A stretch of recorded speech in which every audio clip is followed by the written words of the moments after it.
o le fesili ai lo mafofo o kilo o le so longo na tau mo o le so longo nga inga ua manu mai le nei tala ile tai au okay hikawia okay o pole ke le lumanga i ko lupe ai okay popole il fai un fam singonga wa e kausa ili le sao malami o kongo fam singonga fako aka ko ela ia le popole pe pofeanga ia le lumanga i o funge o le fiongo fo ia ko lupe oro fa ngo fo dele asiaka ese le banga lole ngime lole ai inga lole ore kele io me ele kala fea ngai mai ele ngi me fo ngo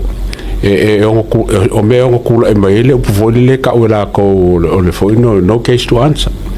onga e fa le kongu mai ia mo mau ma sa mo mau ia lua le nga su a wa ma ka le nga ma ka mari case ngai o la vela mai nga ma ka mai o funga ngo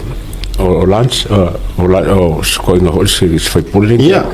pe la wa mere nga ma ko lo ma funga la wa ma ka pulling ku ai fa lava lo la ia le chapipi ma ngamlo ulu ma limongi ma fonkoe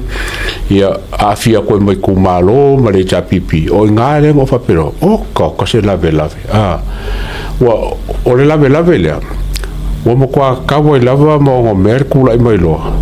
o le fa maungia o nga o filongia i mea ngao sa mo le kongu po fea nga i fam singonga o le lanka ko kikilonge lengo ko mo masi ba nga i fo ye asiaka i ra sa ka vale sa o le lava o sa o le mele nga e minga o le tapol apolonga ma fau i langa fai unga nga kongu lava o langa fai unga sa fai o le menga lo ke ka pole ya ma ko le fo yo aka ko fo sisiku se nga kofi ko asima kiva le felongo official le ko ile e se sa fa longo se asima ki sa ba pa to ya sa i fa ko e fo ringa mai la le wa makanga le mai le fonga nge longa le experience as a judge as a chief judge kalkalo imbia ava me fa ka wa me fa ele ali ai me rin ka fo ye me ata tala no fa lo to ifale la makar mo fa ko fa ngi sila ya o le o over male o u te loli at o sa vari to se fulu fast food to sa ngo New Zealand o u just over 20 years wo ngi New Zealand a o le tanga no sawa o serve le community le atawa o ke ka muli mai ya o ke le makai o le lo wingo la utala na o ina na mafai ngo uloa lo ia mai lo ia community matula ma pena le o ta o fua ia ke aka ko kala ngoi kama sa o mar ko ke le ia ngi ia tu lo ta te to ta ua Panama ya leva tu sa seve e o leva ko le ngo ile atinga nga yesi le ia mangai ka mai ka ile wai unga le ngai ka mai ka ia le malu mar to tele o la to lawa ave ma fa ma singor ke mi ngai e o fo ia leilani tuala Warren malhano no ia o le ka nga le nei makua ngai ngisi o la to vui o ka le ko akele e ko fa ia koi o ke le ine o tele fa tu po le ale tu langa ai no fa tu fo o mga faila uso e ngai the success rate asima kiva ngai langa lo ya dele ka kele ka fa ya ku ngame e karango uma ya lo ye karango wa a ko fie mo ngi no ye sa mo la manu ka ku mo o foi fa sanga tonu wai o ile a foi ile fa fa msina la na te musu e fa pe o se ase tu langa ai mo te mala malama le fa lo to fale ai langa nga hand pick mai ai e kulepa o nga ma kulepa vore ba kuska ka vele malama e va kurka nga ka control ia nga fa ia nga me an kongu me fa pe io mai le meri mai tangata ia ala la te lo uma la ko lo ia le ile papa toi le sika no e o te mo te le fa ya to se si tu awa ye le va no foi le ka ka nga va ko nga fa ya le o se fa ma o ngi kele ma se tu lang le ya te wol va nga pito io fa no ai il case le ka ko wola cases by cases foi le o le case on Nora ma fongo koe e se fulu mori mau nga vala au e fa mo mau nga turn up ai ongo ele turn up ole ana menga fai even therefore it was not enough ele I fa mau ngia ole ana menga fai kongi fa fo la ngor kala ngai mangingo ar fai unga ele lava ia mo mau vai mo mau o fa la lafi mo mau no case to answer fast forward 4 years later ko lupe mai foi ma tuiloma from te ongo se furu e mo mau fikuongo 76 mo mau only one affidavit foga mai sa moa fika ele kangaka e ke le ka walu se university ke kango e fai e be there kusa pe ke le ya onga I loka o langa akoa e ke e makua e pasi e whaingu melangi fiku se fulu mau ngā kupu moli mau ai ngā le kasi le affidavit not even a witness one affidavit asiaka whawhawhi pawhi pe pero affidavit e ale ukaria whawhawhi pawhi pe pero wa me whanga warenga wala I onga le turn up ia mon maungi o lai whawhawhi wala o pe pero le winga ngā le whawhai kwai Alu te leu te fai atu o le tele maleano no ayo cases ka ke whaalongo longo I usila au se ka lia even I sa moa ua kupu wa o fesili lea fesili ngumera kasi lea si makiva nga happen se mea whaapea mua yes many and many oka se kele a o lea la fiku se furu maleongo mina na no fai atu fiku se furu mo nga kupu mori mau re case lea ai ka lia nga o le hia sei e kasi o le hia sei le ka lia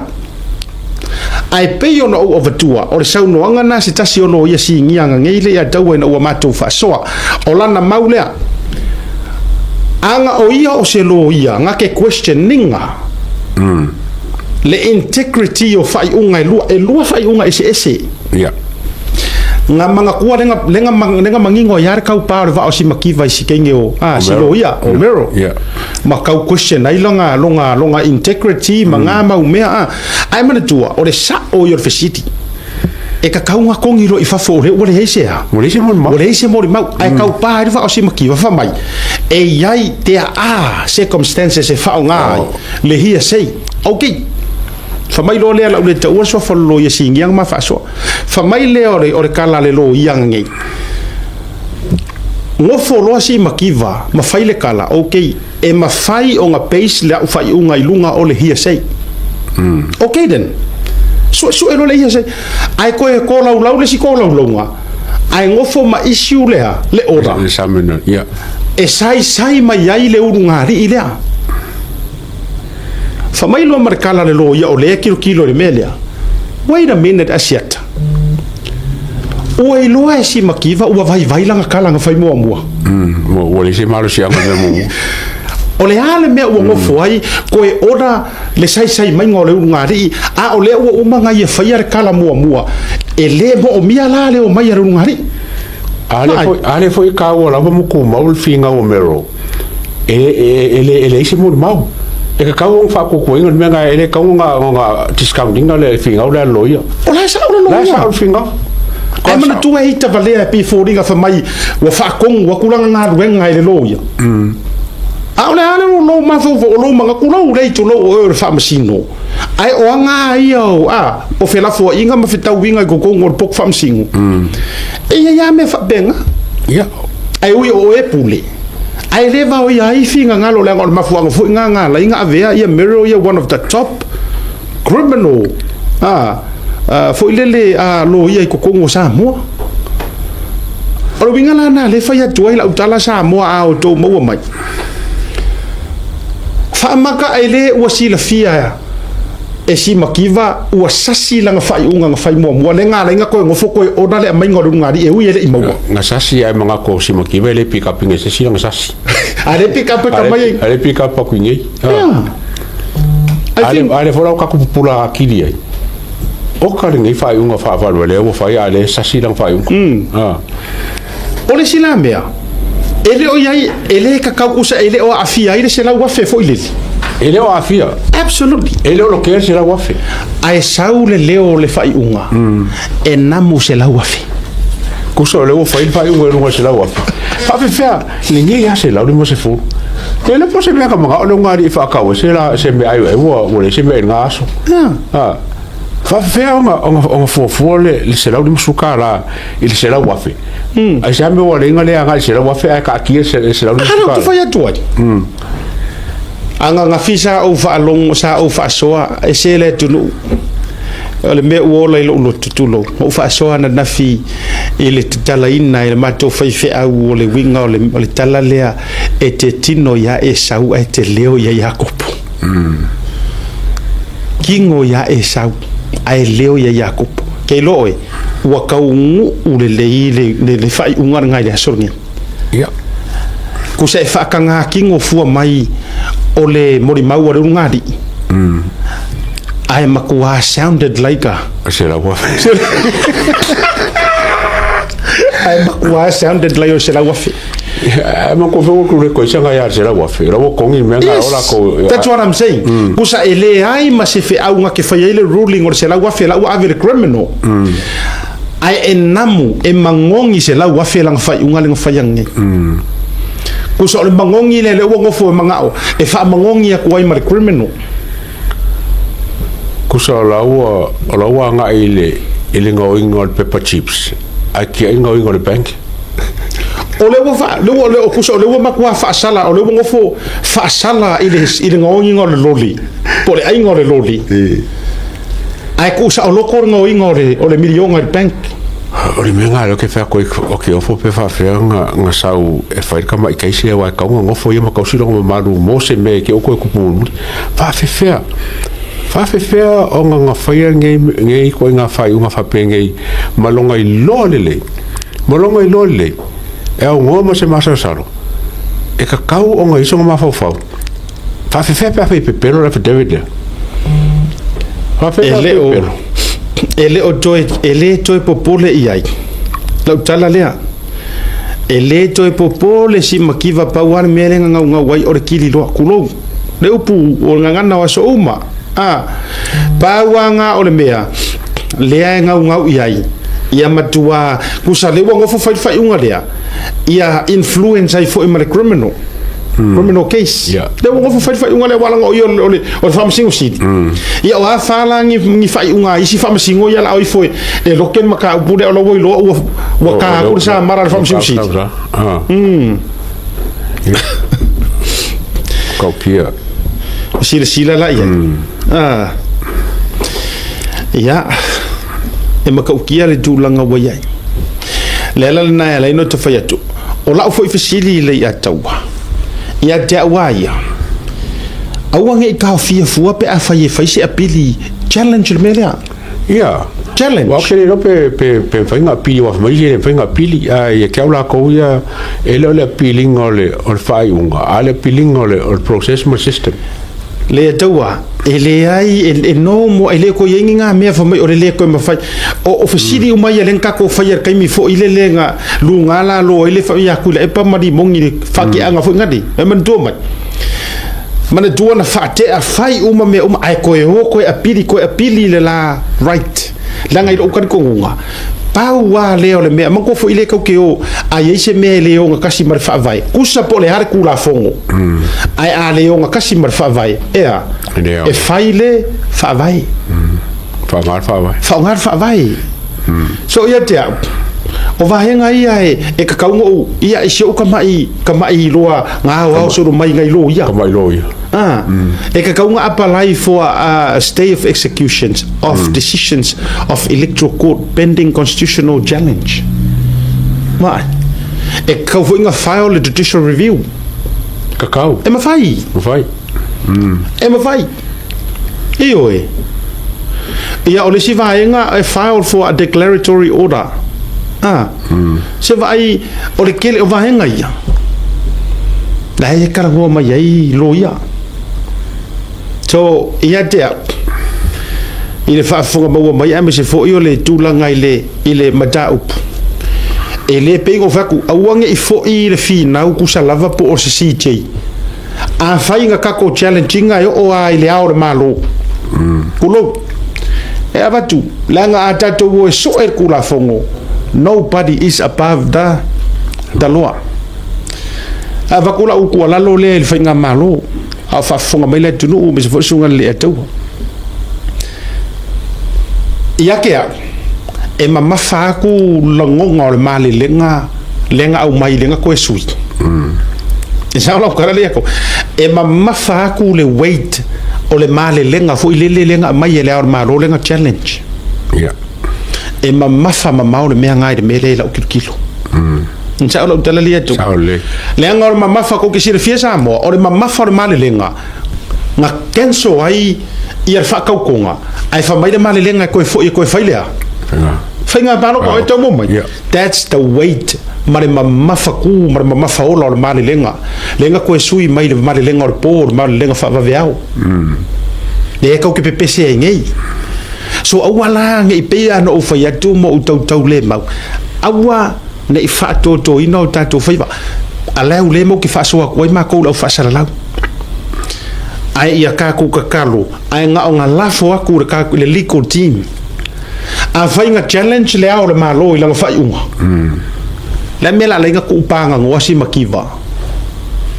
isa alo tala le sa le ai se ala kupanga ngo ai le challenge le melia ka kaunga challenge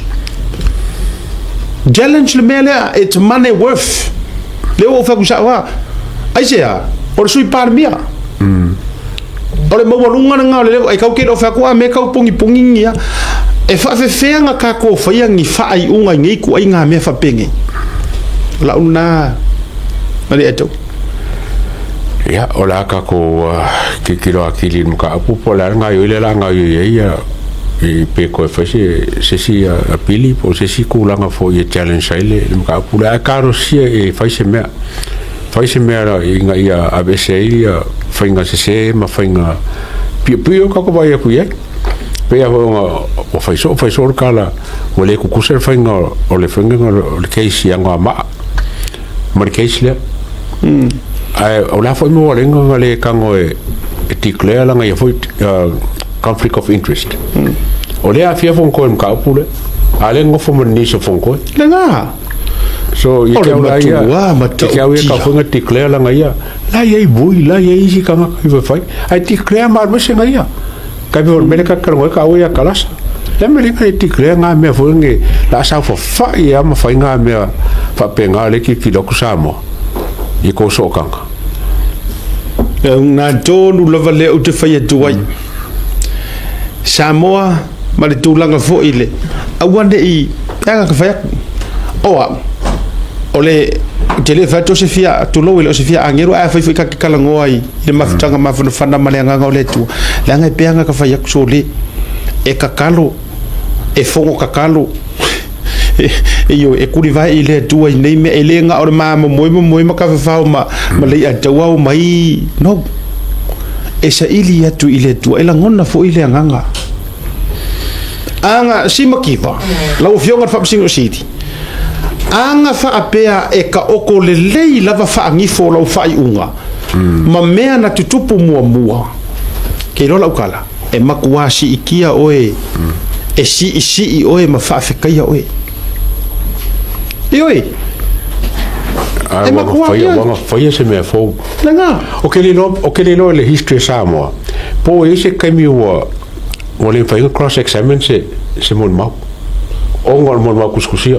o cross examine foi mos fa ngo mai fa fo mai ka makua o le sitting ia masu ngia le fa mongi mal fa le fa maungi o le mori mau ele me fa e fa o pepa me e vai a foi o le la no foi ia vai lai le lenga a wa tu le situ wa fa le au ngainga wa le koe ka wa foi la le presence le sa set mai ya noram fontoi le bo fa le au ngainga I longo winga mo le anga I luma ia le la fa ku ngi le lo loma fa nga paloka askamo tu lo tayori e o fe ko ai ka yoli mar ko nga mena ya o le fake mar fa ku pu e ngi mori mau ele ai ngi kingu fa ka nga faila ko affidavit ai tongi o langa lewa o lewa ka oko lewa ka oko le ala fua ba tau sisi mai sa mo le matua le nga le langa le ke fa ku a o fa funga mai le legal team ale malo fa mo le mole fa se fu ngai le vai nga le a wanga I ko fa winga